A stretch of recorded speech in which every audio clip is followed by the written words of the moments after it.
Hello students, good morning. आज हम आप लोगों को एक महत्वपूर्ण चैप्टर है डायरेक्ट एंड इनडायरेक्ट नरेशन, उसको पढ़ाएंगे। उसके बारे में आपको बताएंगे। पहले तो आप ये समझ लीजिए कि डायरेक्ट और इनडायरेक्ट होता क्या है। डायरेक्ट नरेशन किसके कहते हैं? डायरेक्ट नरेशन जैसे किसी ने भाषण दिया या किसी ने कोई बात कही अपनी, और इसके बाद हम उसको लिखें। कैसे लिखेंगे? तो वहाँ पर हमारे पास दो तरीके होते हैं। तो जब किसी के कहे शब्दों को या कोई जिसने बोला उसको अगर हम लिख रहे हैं और उसी प्रकार लिख रहे हैं जैसे कि वो बोल रहा है, तो वहाँ पर हम क्या बोलेंगे? डायरेक्ट नरेशन, यानी डायरेक्ट स्पीच जैसे कहते हैं। यानी वहाँ पर जैसे उसने बोल दिया उसी तरह हमने लिख दिया। अब उस तरह से ही लिखने में हमें उसके कथन को, उसके स्टेटमेंट को हमें किस में रखना पड़ेगा? कामा, इन्वर्टेड कामा में रखना पड़ेगा। और जब उसी की बात को हम उसी तरह ना लिख करके, उसी तरह जैसे बोला उसने उसी तरह ना लिखें, दूसरी तरीके से लिख दें जिसमें कि हमें इन्वर्टेड कामा की आवश्यकता ना हो, बस शर्ते कि उसमें कुछ शब्दों का परिवर्तन करना पड़ेगा, लेकिन वाक्य कहेगा वही, भाव वही निकलेगा। ये भी ध्यान रखिएगा, उसका अर्थ नहीं बदलेगा। तो अब हम समझाते हैं आपको। जैसे किसी लीडर ने, किसी प्रेसिडेंट ने, किसी अध्यक्ष ने, किसी ने भाषण दिया उसमें, और उसको लिखा गया, पत्रकारों ने लिखा, वहाँ पर जाकर के अपनी अखबार में रिपोर्ट लगाई कि फला अध्यक्ष ने, फला मंत्री ने कहा। इसके बाद कामा, इन्वर्टेड कामा लगा के वो बात उन्होंने पूरी कर दी। दूसरे अखबार ने लिखा, फला मंत्री ने कहा कि वह अपने देश के लिए ऐसा करेंगे, यानी वहाँ पर वह आया। जबकि पहले वाले में मैं निकला था कि मंत्री ने कहा मैं अपने देश के लिए ऐसा करूँगा। तो दोनों वाक्य अलग अलग तरीके से। तो इसी तरह जब हम उसकी भाषा को चेंज करेंगे, जब उसकी भाषा को चेंज करके लिखेंगे तो वो हमारा क्या बन जाएगा? Indirect narration. और भाषा को चेंज नहीं करेंगे, उसी तरह लिख देंगे जो कि कथन उनका इन्वर्टेड कामा के अंदर होगा, तो वो हमारा डायरेक्ट नरेशन होगा।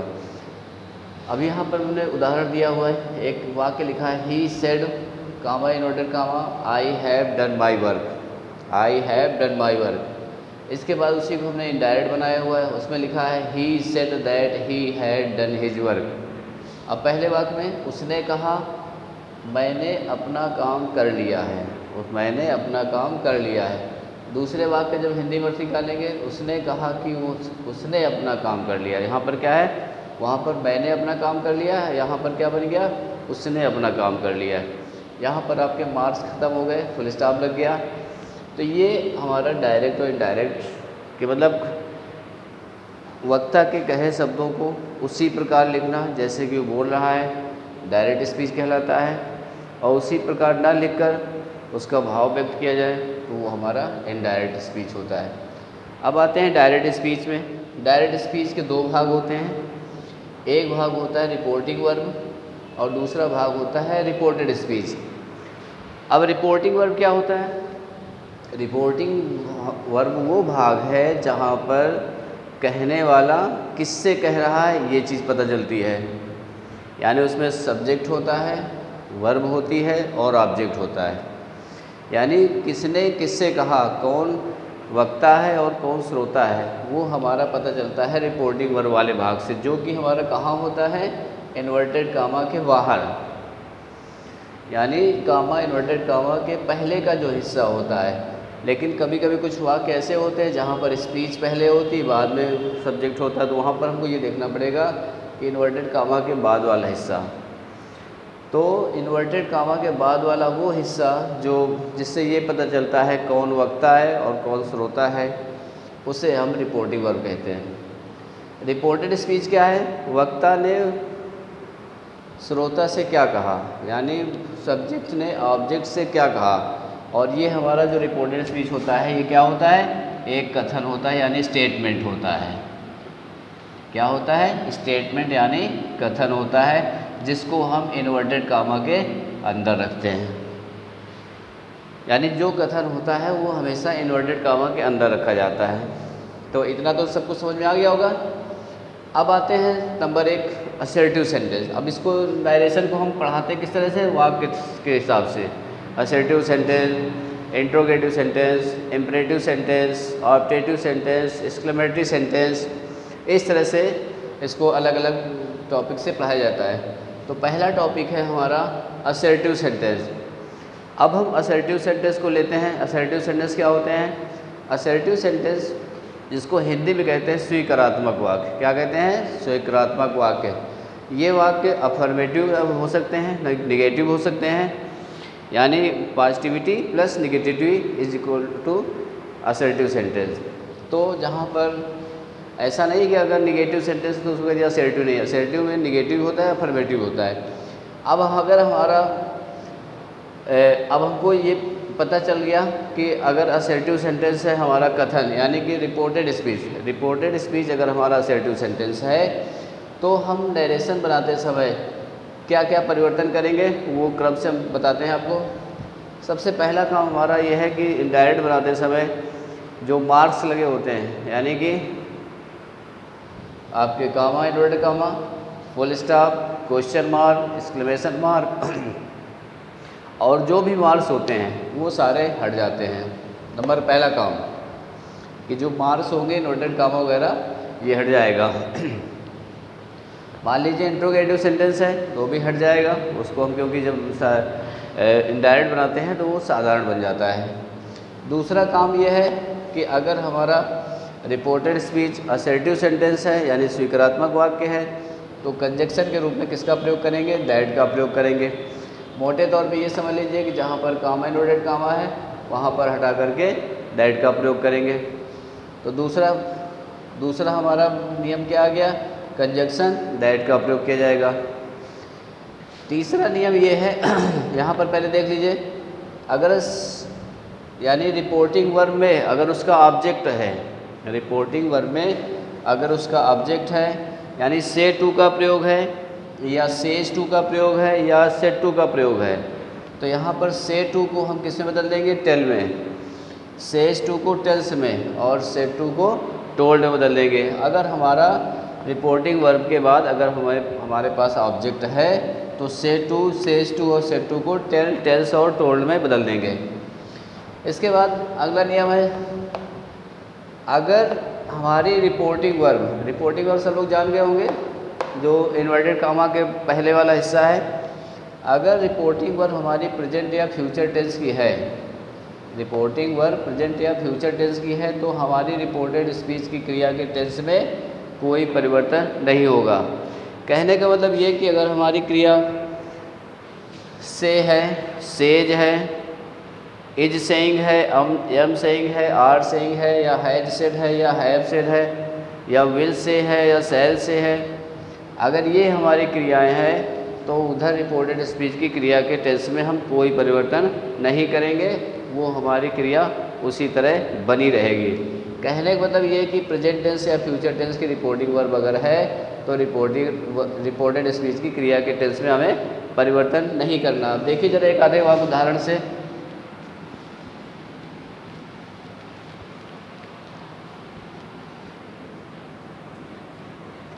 अब जैसे लिखा हुआ है, he says to me, comma note comma, Radha is ए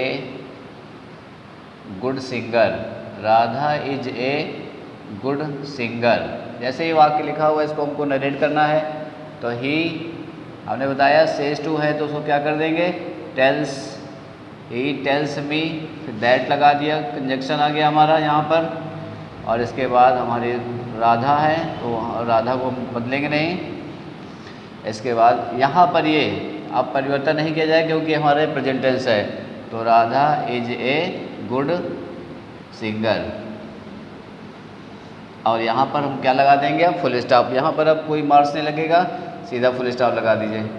इसी तरह से एक वाक्य और देख लीजिए, Vivek will say, comma dot comma, Ravi is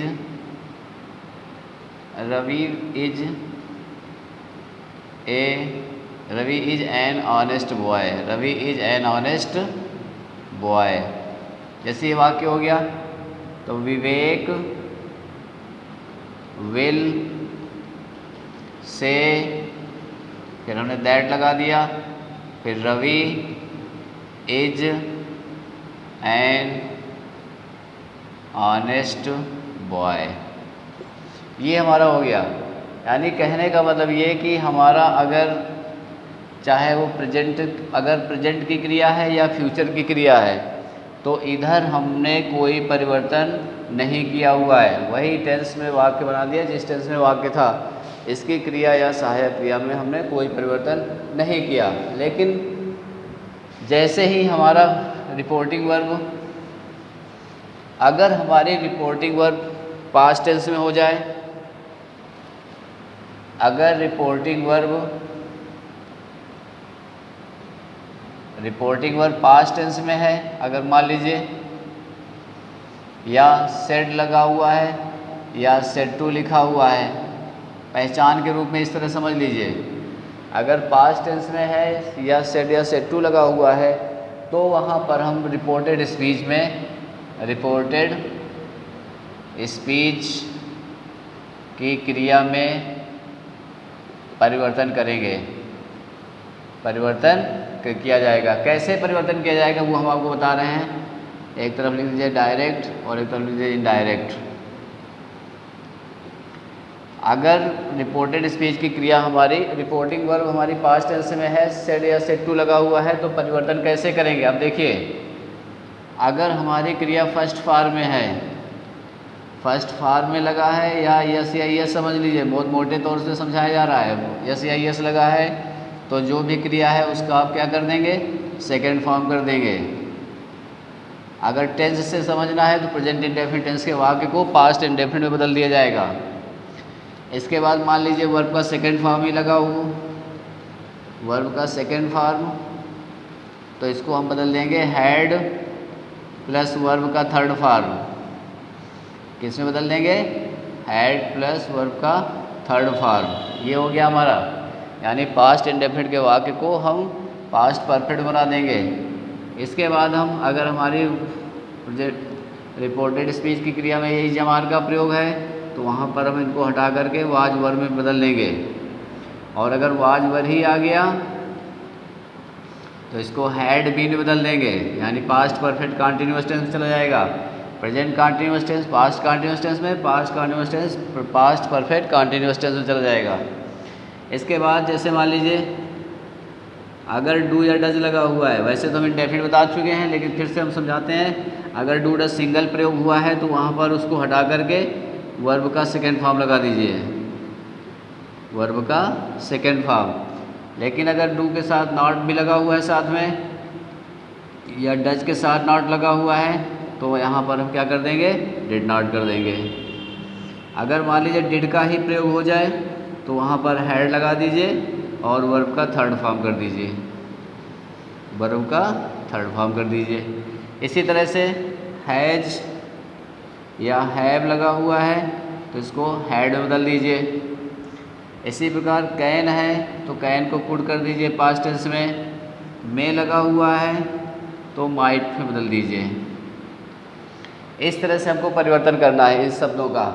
इसके अलावा आपके पास वुड, शुड, कुड या माइट या मस्ट या हैड, आर टू है। ये अगर सहायक क्रिया है अगर आपके पास रिपोर्टेड स्पीच में, तो हैड तो सेकेंड फॉर्म होने के बावजूद इसमें हमें कोई परिवर्तन नहीं करना है, इनमें हमें कोई परिवर्तन नहीं करना, ये वैसे ही बनी रहेंगी। तो हमारा जब एक चीज़ बिल्कुल ध्यान रखिए कि अगर हमारी क्रिया पास्ट टेंस में है, पास्ट टेंस का मतलब क्या है, क्रिया सेड या सेड टू का प्रयोग है, तो रिपोर्टेड स्पीच की क्रिया के टेंस में परिवर्तन करेंगे। कैसे बदली जाएगी, क्रिया फर्स्ट फॉर्म में है तो सेकंड फॉर्म में कर देंगे, क्रिया में यस यस लिखा है तो सेकंड फॉर्म कर देंगे। ये दोनों प्रेजेंट इंडेफिनिट के वाक्य हैं तो पास्ट इंडेफिनिट हो जाएंगे। अगर क्रिया सेकंड फॉर्म में है तो उसको हैड लगा के थर्ड फॉर्म कर देंगे, यानी पास्ट परफेक्ट टेंस बना देंगे। टेंस से भी समझ लीजिए और ऐसे मोटे तौर पे भी समझ लीजिए। इज एम आर है यानी प्रेजेंट कंटीन्यूअस टेंस है, तो इसको पास्ट कंटीन्यूअस टेंस में वाज वेयर बदल दीजिए। वाज वेयर है तो उसको हैड बीन बदल दीजिए, यानी past continuous tense past perfect में बन गया। डू डज का प्रयोग सिंगल कहाँ होगा, इंट्रोगेटिव सेंटेंस में होगा, तो वहाँ पर क्रिया हट करके क्रिया का सेकेंड फॉर्म हो जाएगा। इसके बाद डू नॉट या डज नॉट पहले, डू या डज के लिए अलग नियम है, डू नॉट डज नॉट पे डिड नॉट हो जाएगा। अगर डिड आ गया है तो हैड लगा दीजिए, थर्ड फॉर्म कर दीजिए। इसी प्रकार हैज हैव को हैड कर दीजिए, कैन को कुड कर दीजिए, मे को माइट कर दीजिए। ये आपको परिवर्तन करना है। तो अगर हमारी क्रिया पास्ट इंडेफिनिट में है तो हमें इनमें परिवर्तन करना है। लेकिन साथ में ही कुछ सहायक क्रिया और भी हैं, ये आपके दिए हैं would, should, could, might, must, had या आर टू, तो इनमें हम कोई परिवर्तन नहीं करेंगे। आइए अब इनको देखते हैं, समझाते हैं इनको उदाहरण के द्वारा।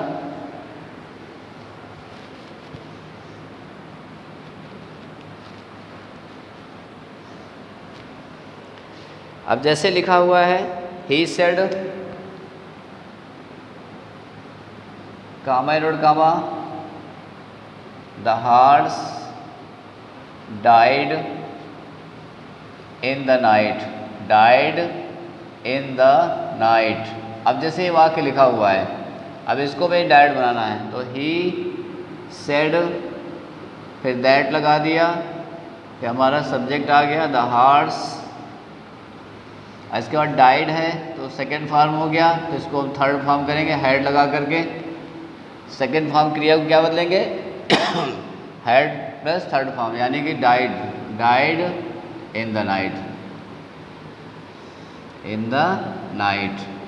तो ये हमारा हो गया that the horse had died in the night. इसी प्रकार से द टीचर सेड, एक वाक्य और देख लीजिए, the teacher said comma comma, the girls were making a noise in the class, in the class. ये जैसे हो गया वाक्य, इसको हमें बनाना है ये, तो the teacher said that the girls. अब यहाँ पर वाज वेयर लगा हुआ है यानी पास्ट कंटीन्यूअस टेंस है, तो उसमें क्या कर देंगे हम हैड बीन का प्रयोग कर देंगे, had been making a noise in the class. तो ये आपका बन गया। तो कहने का मतलब ये है कि अगर पास्ट इंडेफिनिट में वाक्य है आपका, तो पास्ट इंडेफिनिट है तो पास्ट परफेक्ट में जाएगा, प्रेजेंट इंडेफिनिट तो पास्ट इंडेफिनिट में, पास्ट कंटीन्यूअस टेंस तो पास्ट परफेक्ट में, पास्ट परफेक्ट कंटीन्यूअस टेंस में। या मोटे तौर पे समझ लीजिए, क्रिया फर्स्ट फॉर्म में है तो सेकंड फॉर्म में, सेकंड फॉर्म है तो हैड लगा थर्ड फॉर्म कर दीजिए, इज एम आर है तो वाज वेयर में कर दीजिए, वाज वेयर है तो हैड बीन में बदल दीजिए। इसके बाद हैज हैव है तो हैड में बदल दीजिए। और विल सेल शायद छूट गया है, तो विल या सेल यानी फ्यूचर में है तो वहाँ पर विल या सेल को वुड या शुड में बदल देंगे। इसके बाद कैन है तो कुड कर दीजिए, और इसके बाद हमने कुछ और लिखाया था कि कुड, शुड, वुड, मस्ट और हैड, इनको हम नहीं बदलेंगे। तो ये हमारा जब पास्ट इंडेफिनिट का जब क्रिया हमारी कौन सी होगी, पास्ट में होगी, तो वहाँ पर हम इसमें कोई परिवर्तन नहीं करेंगे। लेकिन एक चीज़ और ध्यान रखना है कि अगर हमारा रिपोर्टेड स्पीच अगर कोई यूनिवर्सल ट्रूथ है या कोई आदत प्रकट की गई है, तो वहाँ पर भी हम कोई परिवर्तन नहीं करेंगे, भले ही हमारी पहली क्रिया पास्ट में हो। जैसे the teacher said comma comma, the sun rises in the east, in the east. अब जैसे ये वाक्य है हमारा, तो the teacher said,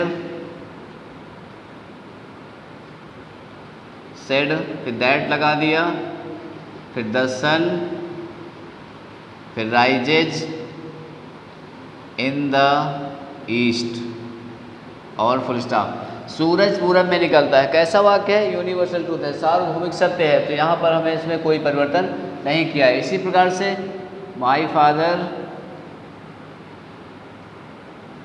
my father said to be comma invert comma honesty is the best policy. Honesty is the best policy. जैसे वाक्य है तो my father told me, that लगा दिया हमने, फिर honesty is the best policy. Honesty is the best policy, ये बन गया हमारा। Honesty is the best policy universal truth है वाक्य दोनों। किसी की आदत प्रकट की जा रही है तो वहाँ पर भी हम कोई परिवर्तन नहीं करेंगे।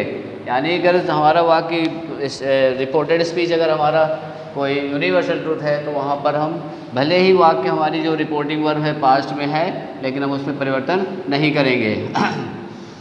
अब आते हैं जो मेन है इसमें परिवर्तन करना, प्रोनाउंस से परिवर्तन करना।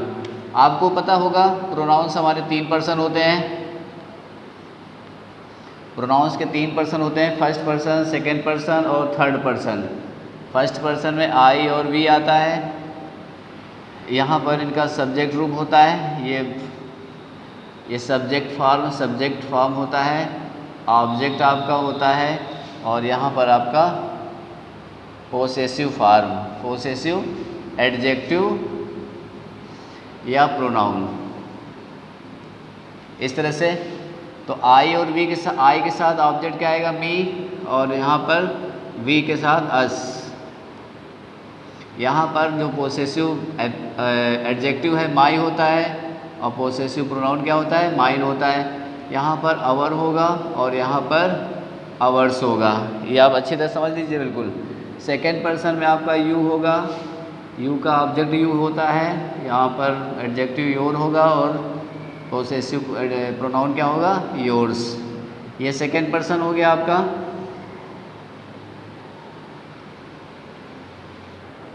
इसके बाद थर्ड पर्सन में आइए। थर्ड पर्सन में आपका ही होगा, सी होगा, इट होगा और दे होगा। ही के साथ हिम आएगा, यहाँ पर हिज हो जाएगा। सी के साथ हर होगा, यहाँ पर भी हर हो जाएगा, यहाँ पर हर्ष होगा। इसी तरह इट होगा यहाँ पर इट्स हो जाएगा, यहाँ पर दे का देम होगा और यहाँ पर दियर हो जाएगा और दियर्स हो जाएगा। अब देखिए ये तो प्रोनाउंस हो गए। अब हमको यहाँ पर परिवर्तन करना है। अगर मान लीजिए हमारा नंबर 1 है यदि रिपोर्टेड स्पीच समझ गए होंगे आप लोग। रिपोर्टेड स्पीच में फर्स्ट पर्सन प्रोनाउंस हैं। फर्स्ट पर्सन प्रोनाउंस का प्रयोग है। जैसे फर्स्ट पर्सन प्रोनाउंस का मतलब क्या हुआ, ये सारे हमारे हैं। अगर इनका प्रयोग है तो हम इन्हें किससे बदलेंगे, according to subject of the reporting verb, यानी इसको हम सब्जेक्ट के अनुसार बदल देंगे, सब्जेक्ट के अनुसार बदलेंगे। यानी कहने का मतलब ये कि अगर हमारा रिपोर्टेड स्पीच यानी इन्वर्टेड कॉमा के बाद फर्स्ट पर्सन प्रोनाउन का प्रयोग है, चाहे वो आई हो, चाहे वी हो, चाहे मी हो, चाहे अस हो, चाहे माई हो, चाहे अवर हो, चाहे अवर्स हो, ये सारे बदल जाएंगे किसके अनुसार, सब्जेक्ट के अनुसार। किसके सब्जेक्ट, रिपोर्टिंग वर्ब के सब्जेक्ट के अनुसार, यानी पहले सब्जेक्ट के अनुसार इनको हम बदल देंगे। इसी प्रकार दूसरा नियम है,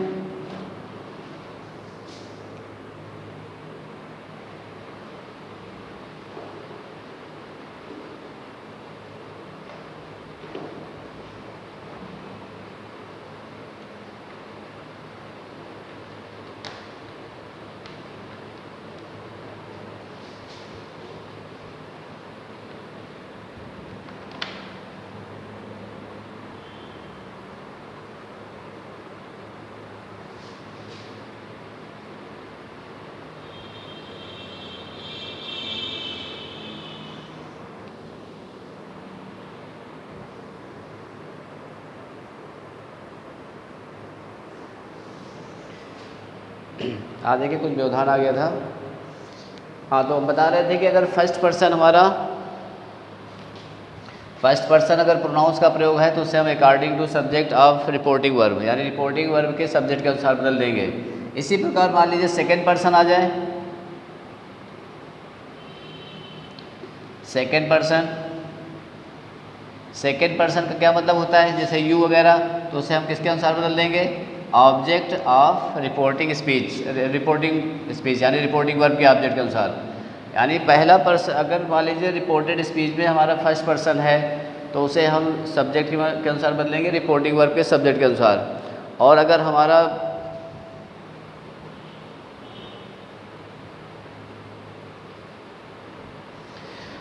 हमारा अगर सेकेंड पर्सन प्रोनाउन का प्रयोग हुआ है कहाँ पर, रिपोर्टेड स्पीच में, सेकेंड पर्सन है तो उसे हम किसके अनुसार बदलेंगे, रिपोर्टेड ऑब्जेक्ट के अनुसार, रिपोर्टिंग वर्ब के ऑब्जेक्ट के अनुसार। First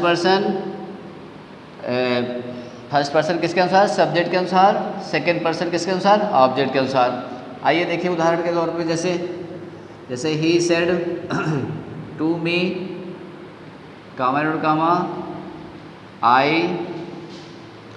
I am learning my lesson, ऐसे ये वाक्य है। तो अब इसको बना देंगे ही टोल्ड मी, और इसके बाद इन्वर्टेड कॉमा के दैट लग जाएगा। अब ये यहाँ पर फर्स्ट पर्सन है, देखिए यहाँ पर फर्स्ट पर्सन आया हुआ है, यहाँ पर भी फर्स्ट पर्सन आया हुआ है।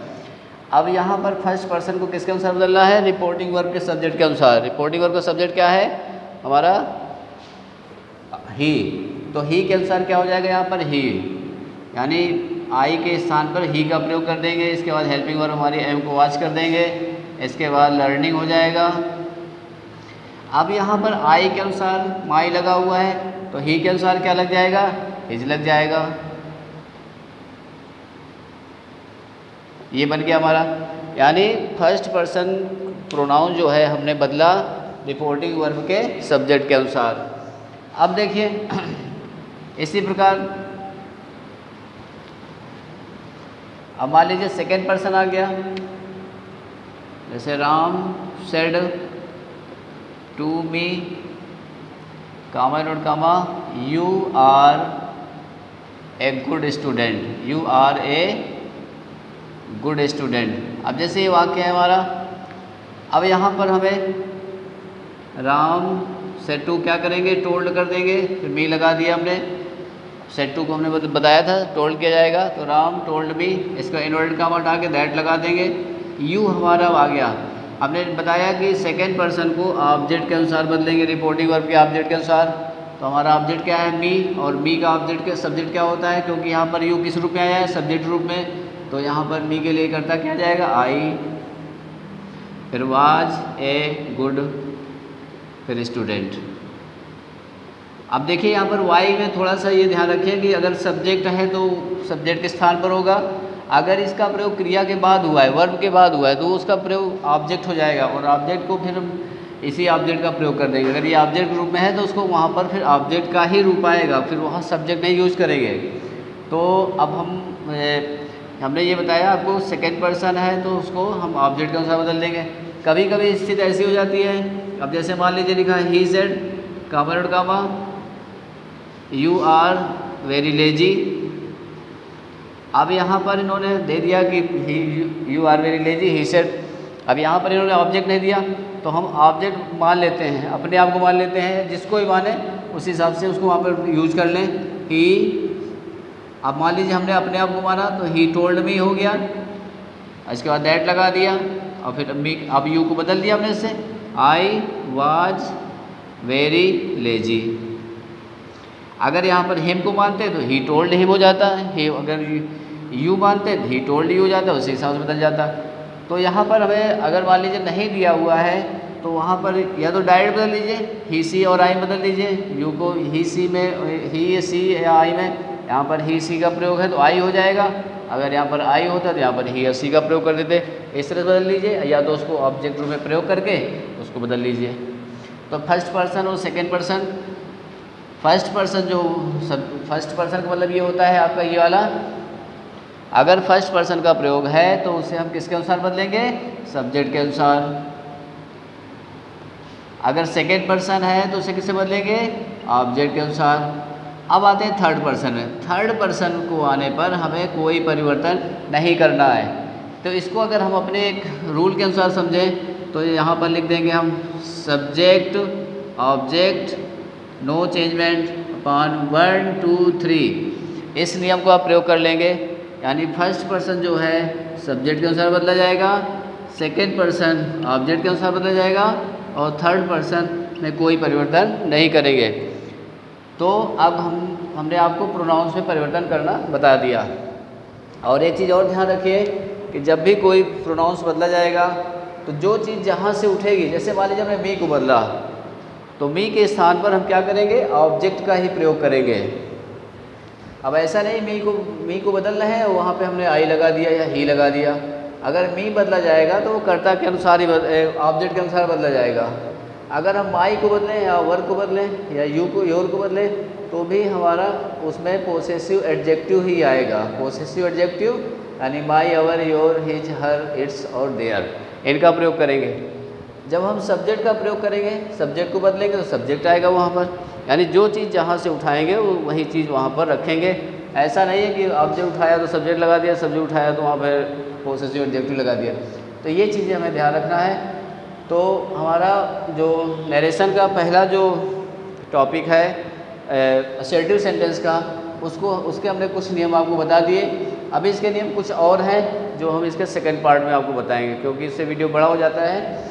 तो इसका इतने तक आप लोग इसका अभ्यास करिए। इसके बाद आपको जो थोड़े नियम और रह गए हैं उसको फिर हम आपके सेकंड पार्ट में उसको बता देंगे। इससे आपको बोरिंग नहीं लगेगा और थोड़ा अच्छी तरह समझ भी आ जाएगा। तो अब ध्यान से इसको वीडियो देखिए और उसको समझिए और फिर वीडियो लाइक करिए, शेयर करिए अगर आपको अच्छा लगा हो, और यूट्यूब चैनल को सब्सक्राइब कर दीजिए ताकि आपको अगले जो नियम हैं इसके और आपको अच्छी प्रकार से और जल्द से जल्द मिलते रहें आपको। धन्यवाद।